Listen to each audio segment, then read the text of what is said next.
time of year, if you haven't had the chance yet to go apple picking. Has anyone gone apple picking yet this year? You made it to one of the festivals? You made it up to one of the local orchards? What were some orchards people made it to? Anyone go Skytop? Yeah? That's the nearby one. We had a lot of fun there. They took a group that our kids go to school with up to Skytop, and of course the kids all attacked the orchard with a certain amount of intensity, but not all for the same purpose. Some kids there understand the business of apple picking and seem to do it with a certain amount of efficiency, maybe kind of auditioning for an early job there. They are going at it with full speed. And other kids are going more for the buffet style. You kind of sample each tree to know whether or not, this tree is worthy of picking. And so some of the kids get really distracted. And so the funny thing is of course, as you're all coming back in, and some kids come in and they have a basket that is, barely carryable. They have picked, good apples. They've been focused the whole time. They were disciplined. And then you've got other kids like, some of mine, and, they've got the last tree they were at, they're still carrying that one, so theoretically they got one. And they came back in after spending the morning apple picking. Total produce is, it's just one. And of course the kids got in, there's a certain amount of injustice, because after all, they're getting ready to split up and everyone's going to get to make these activities and make, chopped apples and apple pie and applesauce. And some of the kids are like, that doesn't hardly seem fair. Because I focused, I got a whole basket full, why should I have to share with those who have so little? And the teacher's response, the parent's response, it's always the same, which is this. First off, you didn't make the apples, right? All you did was pick them. Or maybe they get more to the point, you didn't pay for the apples. And then they bring up this point. We picked this way so that there would be plenty to share. And it always ends with this appeal. Don't worry. You will definitely get enough.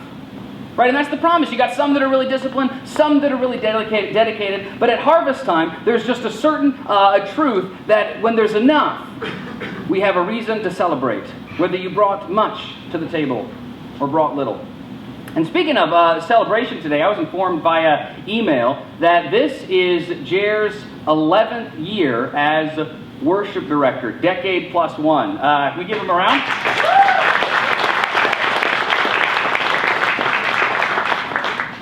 I don't know if this is a silver or the gold anniversary. I'm not exactly sure what the protocol is for worship. But what I love about that is that I'm sure Jer has seen, that was, worship before the advent of Facebook, before, all the kind of social media stuff came into the being. And worship has kind of changed a little bit over the years, right? We've added more songs. We've added different kinds of songs. Some of you think that's the greatest thing that's ever happened, in Christianity. Some of you are convinced that it's a sign that the end is near indeed. But there's always been change going on. It's just constant, because there's kind of something within us which almost needs a little prompting in order to celebrate. Did you grow up in a household where it was okay to be pretty exuberant? Your family was sort of about 6 volume notches too high as far as everyone else. Did anyone grow up in a loud family? Many people kind of grow up in a relatively reserved family, where when someone comes home, I got some good news, and this is the good news, and the response is, that's great. To where if you didn't speak the language and all you were doing was observing the person, you wouldn't know whether or not they had just said great news or they'd simply said, it is not in fact a hurricane outside, to which the person responded, that's fine. You see, many of us grew up in a culture where, to use one guy that I was listening to this week, remarking on the differences in negotiating internationally, and he had his first experience going to a French negotiation where the guy took the intensity to what he considered to be inappropriate in the first 1 minute. And he said, I realized I grew up in a very emotionally reserved culture. Right? Most of us grow up where when we're really excited, we're like, that's great. And we want to be excited, we want to be great. It's just, you don't just walk down the hall and go, woohoo, and dance around. I mean, I don't grow up doing that. What would people say? There's an exception, though. If you get in a stadium full of other people, the guys who on Monday morning in suits and ties don't even raise the volume or tone of their voice. The same people shout their throats hoarse. They're getting up in the stands, they're yelling, they're screaming. Things are thrown. Grown people paint their faces, which they probably haven't done since they were in elementary school. But there's something about being in a crowd of people, even amongst those of us who are emotionally reserved, that if you are gathered with a group of people for the right purpose, there is something about us which loses its inhibitions. There is something about us which desires to celebrate. And it's all about who's in the crowd. It's all about who's been invited. We're going to talk today about this exact season of the calendar. We're in a series where we're talking about these festivals from the Old Testament, these feasts, these holidays from the Old Testament. And the one we're going to look at today is really, for lack of better comparison, this is really the harvest festival. This is the apple picking season, if you will, of Israel. When there is more apples or tomatoes, or fill in the space for you, there is plenty to go around as long as you can get enough people to get it out of the fields. It's harvest time. But let's back up real quick and just kind of look at where we've been.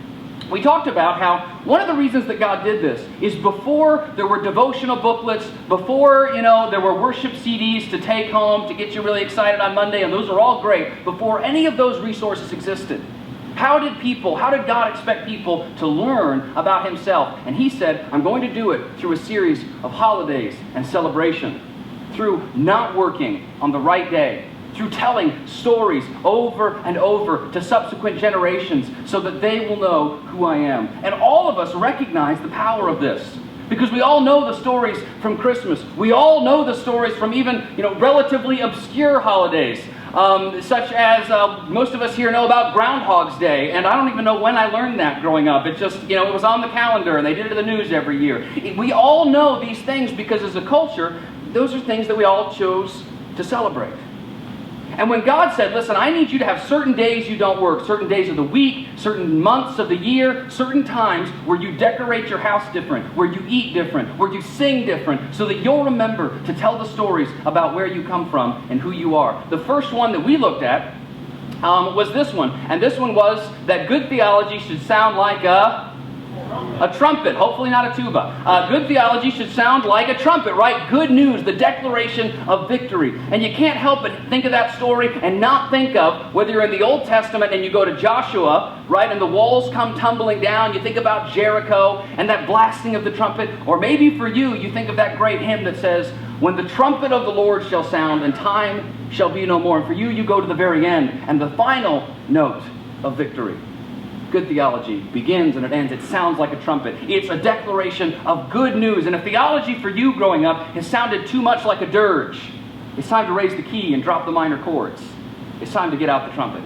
We talked about the festival of Passover, where we remember that we are a redeemed people. It's a little bit creepy, and it's a little bit, messing up a nice, pretty house by putting blood on the doorpost, but it's a reminder for lasting generations that you were a slave people set free. That you were a people who knew what it's like to be on the bottom, to be marginalized, to be hopeless, to have nothing, and to be called out and be something because you were chosen. And so you'd walk through this, and every year you could see the stains would get deeper and deeper as the story was told one more time about where we come from. And we talked about the story of Passover. But in that, and after Passover, so they celebrated, who they were at Passover. They had this festival of the unleavened bread where you go through the house and you sweep out all of the yeast, which is difficult because yeast is in the very air and just has a way of creeping in. And we talked about the Bible kind of has this metaphor for sin, for a slavery mentality that can kind of seep into us from culture about getting, hoarding, keeping, and selfishness and conceit can kind of get in. And there's just times where attitudes, fear, and paranoia have gotten into our vocabulary and we don't even know how it's got there. But there's a time for us to stop, to sweep out, to reset, to remember there's nothing to worry about. God is in control. God provides. We talked about the festival of first fruits.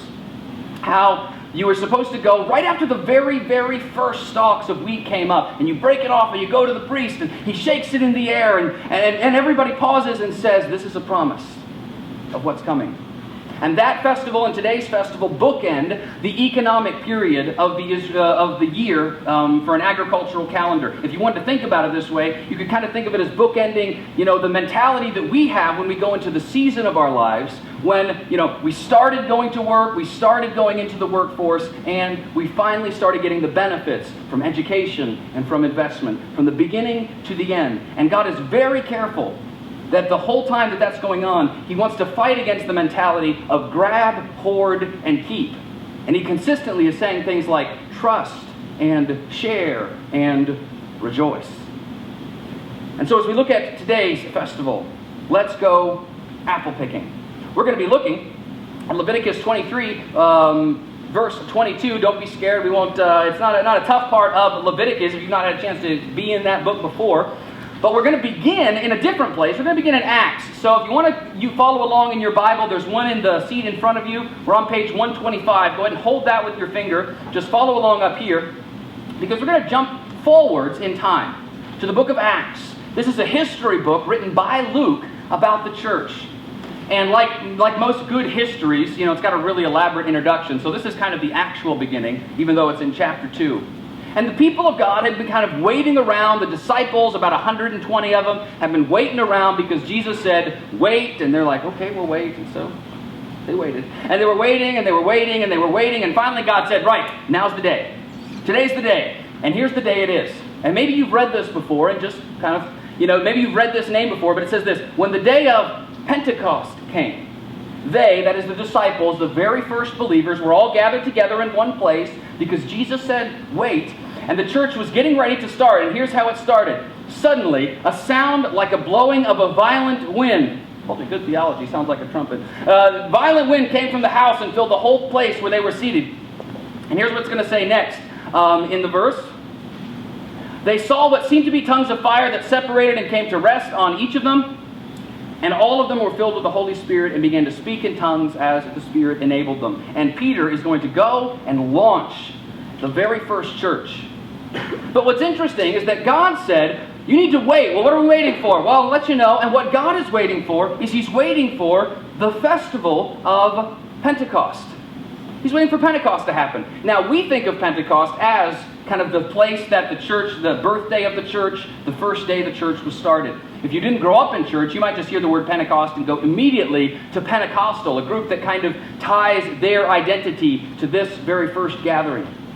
But why did God wait until Pentecost? Right? Why did God wait till this particular holiday? I mean, He could have picked a lot of other days. He could have launched a new holiday. Why did He say, no, we need to wait until the harvest season comes in? Well, we're going to look at that today.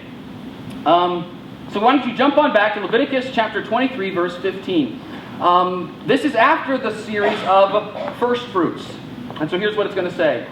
From the day after the Sabbath, when you brought the sheaf of wheat in for the wave offering. This is a really roundabout way of not giving the date.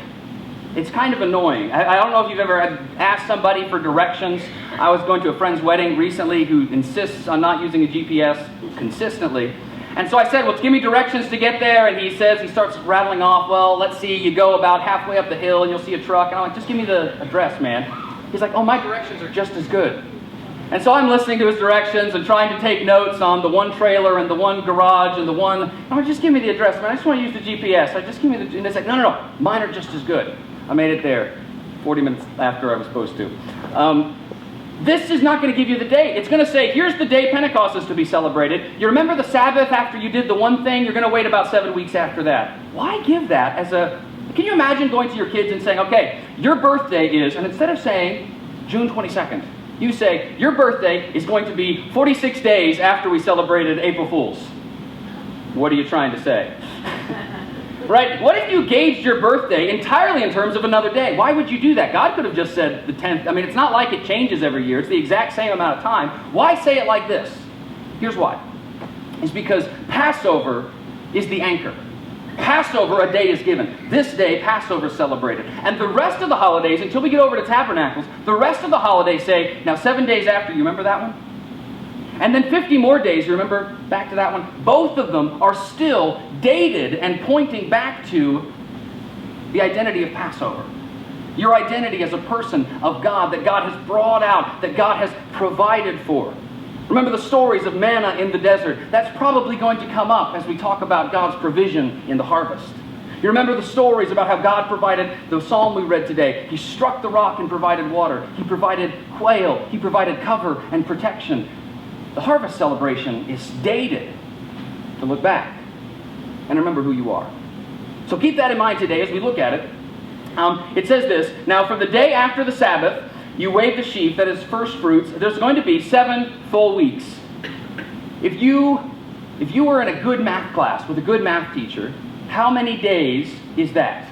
7 times 7 is 49. Quick, right? For those of you who drink decaf, you're regretting it.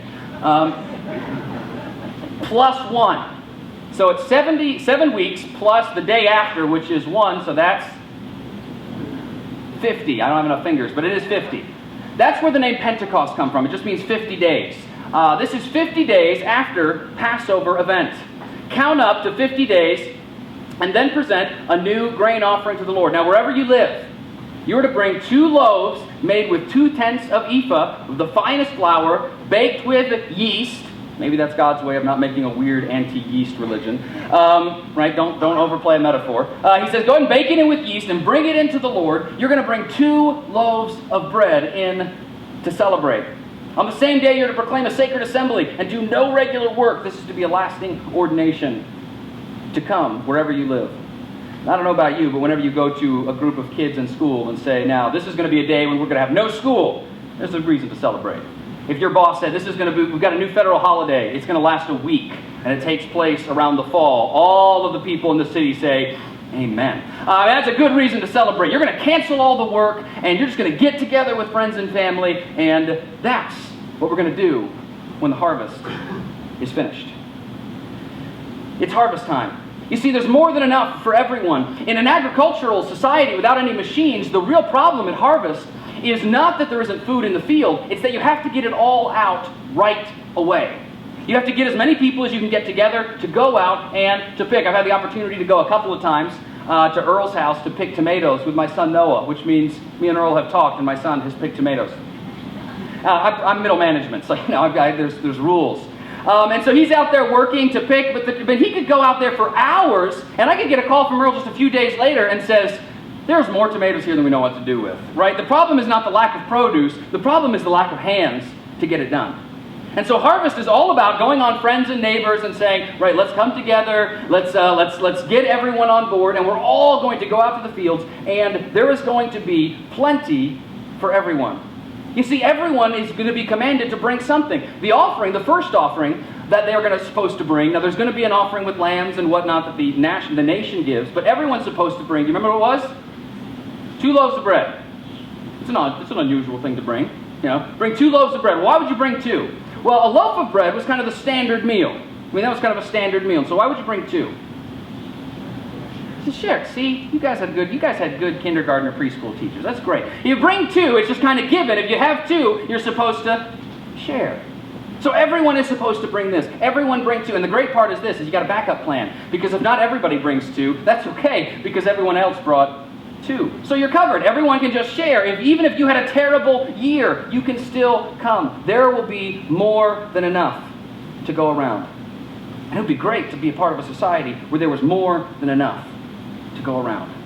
There was such an abundance that it almost became mind-boggling to draw out the statistics on just how much blessing there was in a given community, where to calculate the net wealth of even a neighborhood would require a degree in mathematics, because it's pretty vast and substantial. What hard times the nation is. I always hear when the news commentators talk about how terrible things are, just taking a little bit of a step back and saying, I'm watching this on my cell phone. I don't know if it's quite as disastrous as they quite claim, because we do live in a society with a great deal of blessing, but the problem is that we no longer have the celebration where all people come together. I heard somebody ask this question. It was in a Max Lucado book that his daughter actually wrote. We were previewing some stuff for Christmas. And his daughter's kind of a young teen, and she was asking this question. She said, if you lived back in World War II, do you think that you would have resisted the Nazis? Would you have been a part of the anti-team, or just kind of kept quiet? And of course, most people would pipe in, because we had a good chance to debate the issues. Well, I think I would have said something. I would have done something. I wouldn't have stood by. I'm the kind of person that speaks my mind, and you guys know it. I would have definitely said something. I probably would have gotten in trouble. I might have even been leading some groups. I would have said something if I was in World War II. And she said, well, if you were in the apartheid South Africa, where we're talking the real distant past, as in 1994, would you have said something? Would you have refused to participate in hospitals that gave priority to white-descended Africans versus black-descended Africans? Would you have said something? And I'd like to think that I'm a relatively outspoken person. I don't suffer in silence. I would like to think that I would say something. that I would have gone and marched, that I would have written letters, that I would have protested. And so then she asked, well, what do you think they'll say about this generation when they look back and they say that 1.6 billion people went hungry? Future eras ask, well, was it because they didn't have enough? No. They had so much stuff they were throwing it away. They just kept it. Would you be part of the group that was advocating to stop, to share, to right injustices, to welcome others to the harvest? But I picked apples more aggressively. I went to school when others didn't. I made wise choices. But there's more than enough. There's more than enough blessing. There's more than enough to go around. The problem is not scarcity. The problem with us is we don't know how to celebrate. The harvest means that everybody is supposed to bring something. You see, for us, some of us kind of grow with the mentality that I don't have enough. I just don't have enough to bring, at least not enough that would make a huge impact. In 2004, there was a guy by the name of Austin Gatwin, and he got turned down for his high school basketball team, which I basically think is a rite of passage for most men. Everyone's about the same height in middle school, and it doesn't really matter. And suddenly in high school, you realize that there are certain vertical limitations that are pretty much going to be here until the end. And he just came to the realization that, literally, he wasn't going to make the team. And there's a lot of ways you can react to that. But here's what he ended up doing, which I just love this story, is he decided, after seeing a video where he saw how many kids had lost their parents due to AIDS and how many orphans were created every day, that he decided on World AIDS Day, so this is December, so he gets cut, August, late August-ish, school starting up. And so he sees that World AIDS Day is in early December, and he decides, I'm going to organize a free throw for every kid that will be orphaned during school on the World AIDS Days. That is just this day, kids who will start this day with parents, and by the time this day ends, they will be orphans. I'm going to throw one free throw in honor of every single one of those kids. And he began to spread the news around to friends and to others there, and I said he didn't make the basketball team, so this is a lot of free throws that he's going to shoot. And he gets sponsorship, and he raises $3,000 and uses it to sponsor children through World Vision. But imagine afterwards, of course, we'd say, well, of course he has enough now. But what did he have in August? Rejection and no money. What did he have in December? More than enough to share. There's more than enough to share. Sometimes we believe the lie that we don't have enough to bring, we don't have enough time to give, we don't have enough energy, and yet I've seen people who are not as smart as I am, who were not given the privileges I was given, who don't have as much resources as I have, accomplish far more in the world because they're celebrated, because there's something to share. But I want you to notice this. Now this next verse, some of you, if you've been in church a while, you've been studying for quite a while, you would have read this, you're going to recognize this next verse, but what you might not have noticed is that this is going to be connected with Pentecost. So I really want you to pay attention to this. The next verse says this, and I'm going to skip on down to the end before we read it. I am the Lord your God. Okay, God at the end of saying this statement signs his name. This is me. And just signs his name right. He does this sometimes in the Bible when he really wants to make a point. And this is going to be one of those places in the law where he says a phrase and then my name. When you reap the harvest of the land, that is, you're about to celebrate, you've gone apple picking. Don't reap the edges or gather the gleanings. You leave them for the poor and for the foreigner residing among you. I am the Lord your God. You probably have heard that verse before. I've quoted that verse before. I didn't realize until preparing for this series that is actually not so much connected with your duty as a good Christian, but it's connected with this idea of celebration. It's connected to this idea that when we're all going to come together and celebrate, when you do it, you need to make sure that there's room there for all to come and celebrate. You need to make sure that, as your second grade teacher told you when you were passing out birthday invitations with great wisdom, that if you were going to invite one person in the class, you were going to invite the entire class. Such wisdom would be really great if it was carried through to our adult life. That every neighbor would be spoken to. That the difficult ones and the easy ones. God says, when you're getting ready to celebrate, when you're calling all the relatives to get together, we're going to go pick all the wheat in the field, and afterwards it's going to be a big celebration, and right on the edge, there's going to be lots of space for the poor. You know, sometimes the first step toward action is just seeing it. It's just seeing the poor in our eyes. There's a lot of ways that God could have done this. After all, what God could have done is God could have said, when you get to Jerusalem, pay 3.5% off your income. We will distribute that carefully throughout all those who have need. Why have them pick in the corner of the fields? Well, I think one of you can make a good argument that it's about work ethic. That those who have not are going to be able to come to the field with a sense of dignity. That they're not being given a handout, that they're just being given an opportunity. And there's something really wise about respecting a person's dignity when you're helping them. But I think even more than that, it's so that those within the middle of the field, those who own the field, have to have the foreigner come and participate in the whole event. That they have to be seen. You can't do it abroad. It's like, I'm going to let you come into your field. You know, there's a big difference between dropping off food at a food pantry, which is great. We need more food at our food pantry, by the way. As you're preparing for meals this holiday season, be sure to remember the Love Pantry as you're shopping. But there's a big difference between dropping off food at a food pantry and putting a sign in front of your house that says, come on into my pantry and pick something out. That's a little bit personal. Somebody walking into my house, into my space, into my zone, and when we see it, there's a lot more opportunity. It was that exact scenario that had Boaz find his future wife. For she had gone to provide for herself by working at the edge of the fields, and rather than, like many foreigners, being on the very edges of society that no one sees, she's right there in the field and people begin to talk. Who's the foreign woman? Who's the foreigner? Well, make sure she's protected. Well, I mean, since I've seen her, I'm going to watch out for her. Make sure she's provided for. And, well, the romance begins from there. But it is amazing that just seeing it makes all the difference, and you and I both know how true that is. Something about seeing it, a real person, becomes unshakable.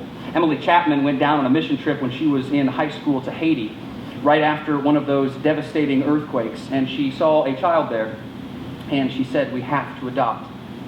We have to adopt a child in need. And she goes back to her parents and said, we have to adopt a child in need, and her parents' reaction was, no. I don't think so. It's not a good idea. I mean, I'm glad that you're zealous, and we'll raise money, and we'll do a fundraiser at school, and we'll do a bake sale, and we'll do 5 bake sales, and we're not adopting. Stop asking. Don't look at me like that. Stop looking at me like that. And she said, okay. Until the next day when she left a note on their pillow and began putting brochures on the fridge. She began raising up and setting aside her fund money for when they decided they were going to adopt, because she knew they'd give in eventually. And day in and day out, she just keeps saying, I think we should adopt. And you say, so what do you want to do for Christmas? Well, I don't know. I was thinking about adoption or something or whatever. And she just keeps bringing it up and bringing it up. And they're looking at it going, why do we do mission trips? We're doing Disney next year. And her parents then begin to see the faces of the kids that she begins to cut out and put on the fridge. And they saw what Emily saw, which is they saw one. And it makes all the difference, doesn't it? Just seeing one makes all the difference. If you say to yourself, I want to do more, but I just don't know, just drive down and see it. Just volunteer at one of the missions here in the city and see some of those kids face to face. And I promise you this, you will be giving more afterwards than you were before. Maybe at the edge of the field, you just can't miss it. And there's something about it which makes us want to invite them to the celebration and cuts through the stereotypes and the ambiguity where I don't know what to do in all cases, but I know what to do in their case. I'm inviting them over. There's just something about seeing it that calls us to action. They're going to be working in your fields. They have an organization, by the way. Emily Chapman has one called Show Hope, and they will offer grants to people even within this congregation that are considering international adoption. The good that we have an opportunity to do is in part because we live in a nation where there's more than enough to go around. There's more resources than you think. There are more opportunities to share, to connect, to be there for other people than any of us could exhaust. Sometimes all we need to do is see it. It's to be at the edge of your fields. They were to come and to participate. The funny thing is that the main thrust of the holiday is celebration. Just celebration. And somehow, if you could get a whole community together to celebrate all that God has provided, God said, that is going to be an image of the church. That's going to be the church's birthday. That's a holiday that I want shared, is this image that we have more than enough for everybody, for the foreigner, for the poor, for those who have planted well and those who planted poorly, for the grasshoppers and the ants among us. We're all going to come together and to experience the fact that I don't make apples grow and I can't control the world, and God has blessed all of us differently, but we celebrate because we are all the recipients of blessings which we don't deserve. And God said, that's the holiday that I want the church to be all about. That's why in the very first book of Acts it says that they got together in people's houses and they broke bread. They ate food. After all, they were in town anyway for a festival, for a celebration. And so while I don't know what kind of music they sang, I do know that the first church celebrated potluck dinners. Amen. We're going to have, just after church today, we're going to have a barbecue. And some of you were planning on staying for the barbecue. All of you should be planning on staying for the barbecue. Because it's a reason to celebrate. Because we'd be missing something if you weren't here. Because you say, well, I didn't bring anything today. Well, that's okay, because most of us brought more food than we should be eating. And you just need to be a part of it. We won't possibly finish it all. We would love to have you be here. If you are busy and can't make it, we completely understand. But I want you to know this, that there is always a blessing for those who participate in celebration, the needs, the opportunities, the joys that you get to share in, that you miss out on, if you stay home. This is to be a lasting ordinance. Cancel work, get together with others, and eat some food. God has some pretty good ideas. There was a story that came out of Gainesville, Texas, about that correctional school. I think we shared parts of it a few weeks ago. It's a maximum security high school. We talked about it in detail in the Sunday school hour. These are the kids who got kicked out of regular juvenile detention to go to an extremely difficult type of prison, really reserved for adults, but these kids had shown violent tendencies at some point, and so we're now in maximum security detention. But for those who behaved well, they could be part of a football team, and the team was called the Tornadoes. You can imagine the complexities, though, in scheduling their games with other schools. You can imagine the irate phone calls and complaint department that would be regularly received about things that happened on the field in, well, a full contact sport with people who are full contact kind of people. Well, later in the season, they've had a consistent season, 8 consecutive losses. And they were scheduled to play against Faith Christian. Chris Hogan was the coach there. And he got an idea. He decided that they were going to instruct their school to cheer for the other side, to cheer for the away team.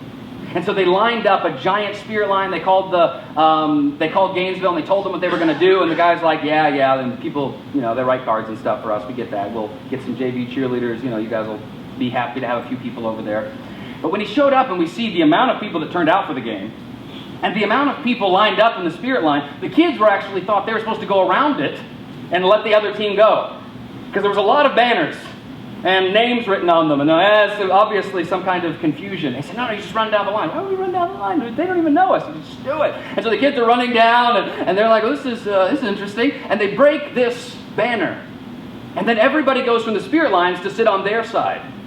And every time they do well, that side stands up and cheers, and they're looking around like this is somehow rigged. And they lost the game, but there's a great clip of them just absolutely jumping up and down with celebration of the touchdown that they scored that day. What did it cost that school? Nothing. There was no great collection. Nobody talked about duty. Nobody had to pass it out again. I just need you guys to give a little bit more this time. No, none of that. All they did was celebrate another person, because everybody has to be part of the celebration. And they said from that experience alone, those kids walked away changed. They understood that they were valuable. They gave their own testimony after just how much that experience thought, after I'm out of this, there are people within society who are not against us. All it took was invited them to the celebration. There are people that need to be a part of this church that are in your neighborhoods, and they don't think they belong to the celebration. They've been to church plenty of times. They're not that religious. They're busy in life, or they wouldn't understand it, or I'm not so sure about, and I'm not so sure about. They need to be here, and you need to make it a priority to help them feel welcome and be a part of it, because our celebration will be far more exuberant when they are a part of it than if they stay home. The greatest thing that many in your neighborhood need, those in need, and there are financial needs, but what many of them need is people to come along and celebrate with them that they are valuable, that God provides, that they are connected into a community at large that is not going to leave corners of it forgotten in darkness, but that we all come together to celebrate. For those of you here today who've never really felt a part of it, You've kind of lived your life a little bit more on the fringe. Your list of friends is far too small. We want to invite you to come to be a part of this community today. If you've never experienced the great blessings in Christ, the fact that this celebration is connected to Passover, we'd love to talk to you about a covenant decision. But for all of us today, may we live out what we're about to sing as the musicians come forward. Take my life and let it be consecrated, Lord, to thee. Lord, to thee. Take my moments and my days. Let them flow, not in just obligations, but in ceaseless praise, in exuberant celebration. Take my hands and let them move at the impulse of thy love. May my feet be swift and beautiful for thee. May this be a congregation of celebration. We'd love for you to stick around. We'd love for y'all to use the correct grammar. We'd love for all y'all to stick around today as we celebrate. Let's stand and sing.